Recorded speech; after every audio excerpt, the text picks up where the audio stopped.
Economia no contexto certo. Boa noite, Brasil e ouvintes da Jovem Pan. Bem-vindos a mais um Sextou.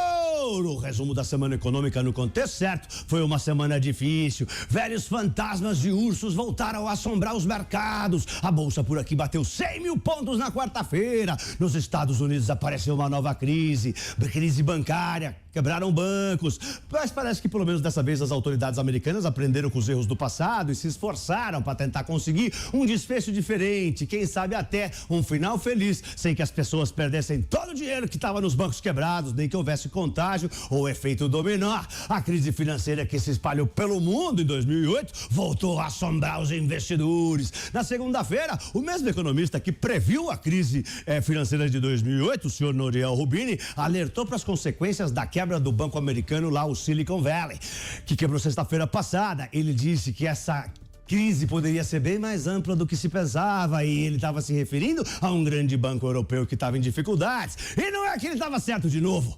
2 dias depois, o mercado descobriu que o Credit Suisse, que é um banco suíço gigante, estava numa crise financeira daquelas. É isso aí.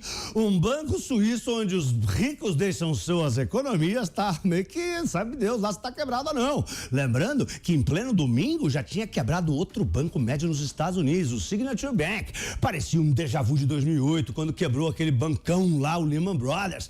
Bom, mas ao contrário do passado, os bancos centrais e grandes bancos trabalharam firme para evitar o pior. Em uma semana, o Banco Central americano voltou a injetar impressionantes 300 bilhões de dólares na economia, né? O Banco Central da Suíça também se prontificou a resgatar o gigantesco suíço, deu uma linha de crédito de 50 bilhões do franco suíço lá, que são 54 bi de dólar. Ontem foi a vez de um banco americano médio ser salvo, o First Republic Bank. Um pool de 11 bancos depositaram 30 bilhões de dólares no esforço para ele não quebrar, depois de ter corrida de saque, corrida para os bancos para sacar dinheiro, né? De bancos pequenos e médios lá nos Estados Unidos. E foi isso que abalou o sistema financeiro deles e que poderia levar vários bancos médios à falência. Bom, todo mundo fez de tudo para amenizar a turbulência, mas não adiantou muito não. Hoje, as bolsas voltaram a cair forte, o urso voltou a sair da caverna. E o Republic Bank caiu mais do que 25% na bolsa. E com essa nova crise, as expectativas de juros de crescimento econômico nos Estados Unidos foram recalibrados para baixo. Já o Banco Central Europeu se mostrou firme e deu um aviso. Aqui na Europa a gente vai continuar combatendo a inflação com força, mesmo com essa crise bancária nova aí. É a nossa prioridade, disse a Christine Lagarde, presidente do Banco Central Europeu. Ontem ela subiu, né? O comitê subiu os juros em 0,5 ponto percentual na Europa, como previsto. Por aqui, a novela do arcabouço fiscal continua e ainda não foi detalhada para o mercado. No fim da semana, o Ibovespa B3 terminou, afundada na quarta-feira quando bateu 100 pontos. Terminou abaixo na casa dos 102 mil pontos, levemente acima, com mais ou menos 1% de queda. E o dólar subiu em torno de 1% e está terminando na casa de R$5,27. Bom, vamos para os pontos que eu separei para o nosso sextório de hoje. Primeiro, Credit Suisse, muito grande para quebrar ou muito grande para ser salvo? Essa foi a grande dúvida da semana, quando estourou a crise no Credit Suisse, que já vinha sendo cogitada desde quando aquele fundo Archegos quebrou no ano passado e deixou um buraco de bilhões de dólares por lá. Vale lembrar que esse fundo Archegos não passava no compliance de nenhum outro banco, tá? Mesmo assim, eles deixaram o cara operar lá, ou seja, o Credit Suisse estava pegando o resto, cliente que ninguém queria, cliente perigoso. Bom, na quarta-feira as ações despencaram 30% e o socorro chegou na hora, veio a cavalaria. O Banco Central da Suíça disponibilizou uma linha de crédito de 50 bilhões de francos suíços, quase 54 bilhões de dólares, quase 290 bilhões de reais para o Credit Suisse usar se precisasse. E eles informaram na hora, no mesmo dia que precisavam mesmo. Precisamos, pode mandar o dinheiro para cá. Esse banco, viu? Esses caras foram condenados criminalmente na Bulgária por deixar traficante lavar dinheiro no Credit Suisse. Estão num emaranhado em Moçambique num caso de corrupção. Tem um escândalo de espionagem envolvendo ex-funcionário e executivos. Tem um caso de vazamento em massa de dados de clientes para jornais. Meu amigo, se tem uma coisa que eles não são, é sérios. As preocupações, né, com o Credit Suisse se transformaram em um pânico essa semana. Quando o presidente lá do Banco Central da Arábia Saudita disse numa entrevista da Bloomberg, né, hoje os árabes são os maiores acionistas do Credit Suisse, tá? Ele disse que não ia mandar mais dinheiro nenhum pro banco, dando a entender que se quebrasse, quebrou. Como os árabes mandaram 4 bilhões de dólares pro banco em novembro, todo mundo achava que eles iam mandar mais dinheiro. Isso aconteceu, gente, no dia seguinte que eles tinham anunciado fragilidades na sua contabilidade. Aliás, provavelmente foi isso que irritou os árabes. Árabe não é brasileiro tonto, não, que toma calote em lojas americanas e não tem o que fazer. Os árabes são os árabes, meus amigos. O pânico se espalhou no setor bancário global. As ações dos bancos caíram no mundo inteiro. As bolsas derreteram. Aqui a bolsa mergulhou até 100 mil, vocês viram? Mas o socorro imediato acalmou um pouco os investidores, pelo menos por enquanto. O que se fala agora é que o Banco Central da Suíça está tentando enfiar o Credit Suisse goela abaixo do UBS, que já avisou que não quer celebrar esse casamento forçado. Não, as ações do Credit caíram 10% na bolsa hoje. O problema dessa crise, gente, não é só o Credit Suisse, né? Nem os dois banquinhos que quebraram lá, nem o First Republic Bank que foi salvo, ou sei lá, tá caindo 25%, talvez quebre também. O problema, gente, é que o Fed e outros bancos centrais do mundo podem forçar os bancos a diminuírem o seu perfil de risco, diminuir a sua alavancagem, em outras palavras, obrigar os bancos a fazerem menos empréstimos, que são imprescindíveis para que as economias cresçam. E se as economias crescem menos, fica bem mais difícil para os bancos centrais subirem os juros para tentar conter essa inflação louca que assola o mundo. As apostas, por exemplo, lá na Bolsa de Chicago, na CME, já mostram que os investidores acreditam em queda de juros nos Estados Unidos já no semestre que vem. Agora, daqui a pouco, daqui a 3, 4 meses, mesmo com a inflação continuando firme e forte na América. Segundo ponto do sextouro de hoje, união de força contra a falência de bancos. Os americanos fizeram de tudo para diminuir o estresse do mercado e a corrida para saque em bancos médios e pequenos. Em uma semana, o Banco Central americano voltou a injetar quase 300 bilhões de dólares no sistema, zerando os últimos 4 meses de tapering, tá?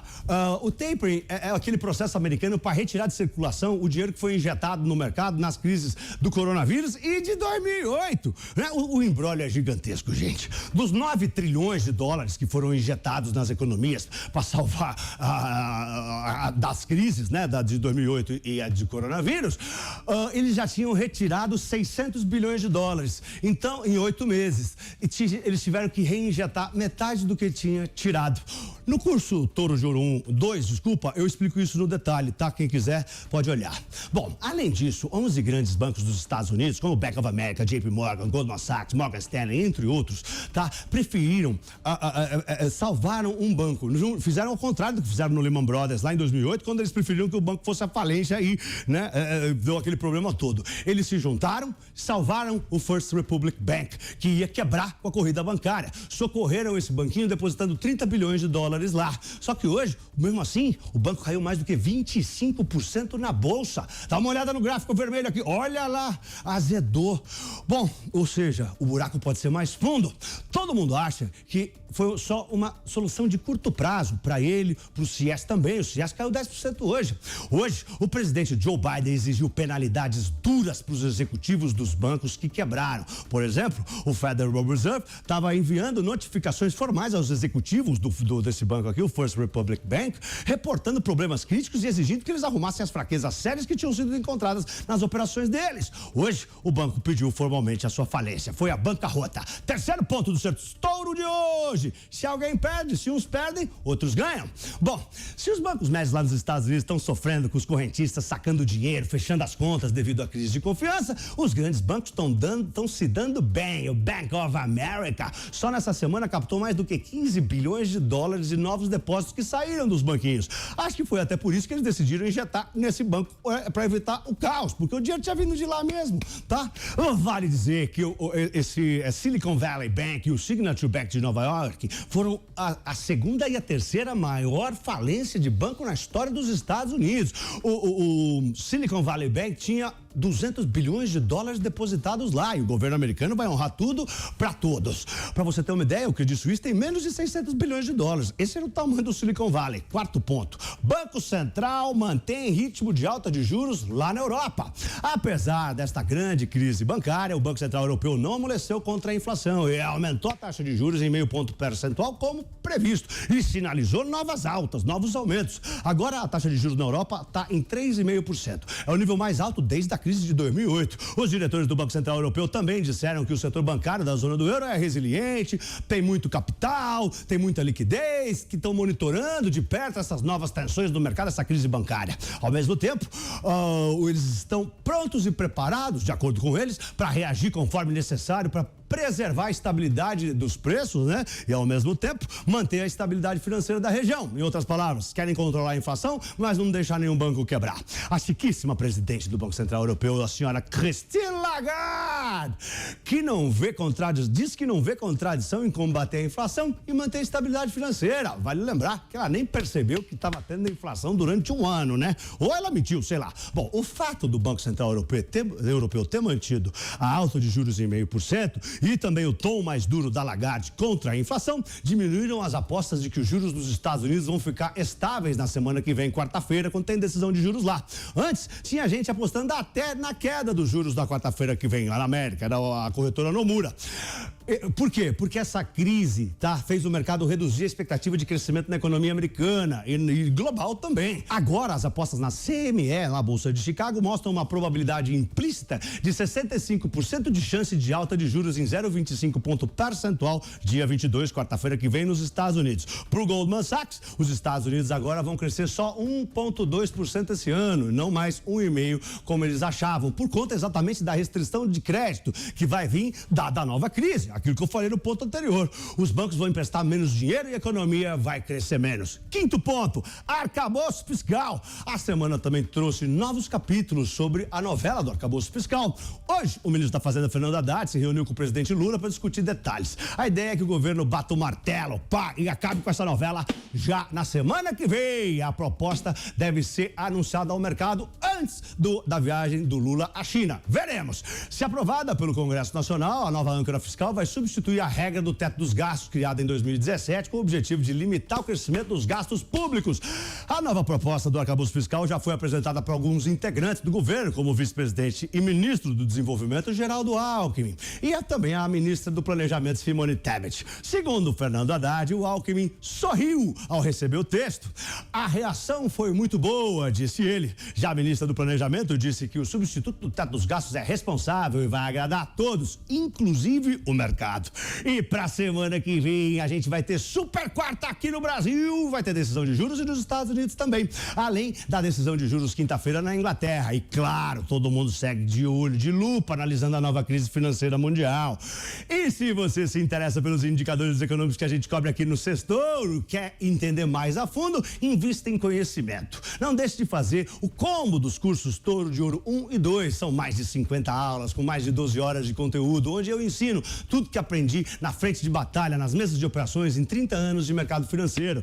Acesse a newcursos.com.br, niucursos.com.br, use o voucher de desconto Sextouro e compre o combo do curso Touro de Ouro 1 e 2 com belo desconto em 12 vezes sem juros. niucursos.com.br. E se você quiser me seguir nas minhas redes sociais, você vai adorar os meus canais. Anota meu @ aí, @Pablo Spyer. Devagar, @Pablo SPYER. Gente, é isso aí. Nos vemos amanhã, bem cedinho, aqui na Jovem Pan. Eu sou Pablo. Boa noite e um lindo fim de semana em família. Vai, Torinho! Vai, Torinho! Valeu!